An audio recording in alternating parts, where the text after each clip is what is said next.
Despite all of the goofs in the communication department, Subaru does an incredible job at everything else, and boy, in this volume, does he go through hell.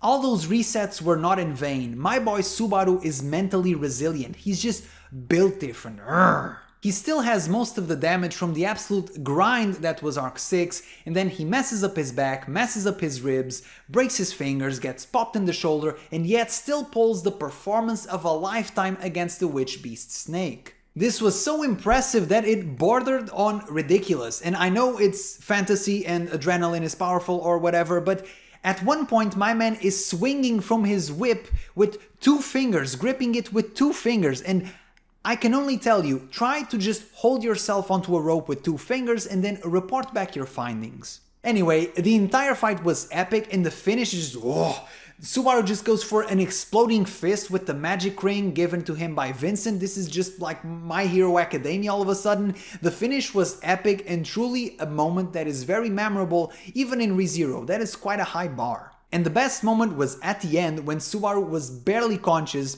he was even barely alive, and Vincent is just egging him on to say his words, and it reminded me of the end of the Rocky movies where Rocky is all busted open like, Adrian, Adrian.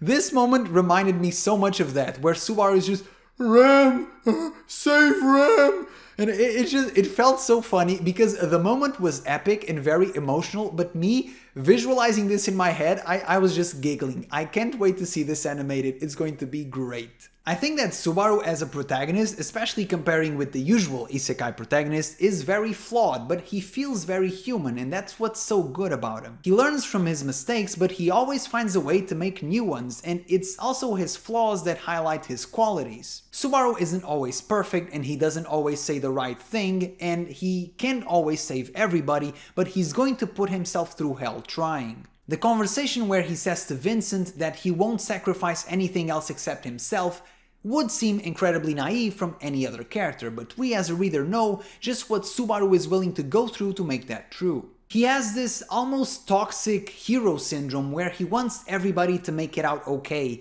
even the people of Shudrak, which he has no connection to, even the soldiers that mistreated him and Rem. Subaru is an absolute maniac and one of my absolute favorite protagonists in all of fiction. Yes, ReZero has many compelling storylines like the Witch Cult, the Royal Selection, even Al for example, but to me what really keeps me coming back, what really eggs me on to read so much of ReZero is Subaru. And also his awkward interactions and personal failures of communication are unfortunately very relatable to me.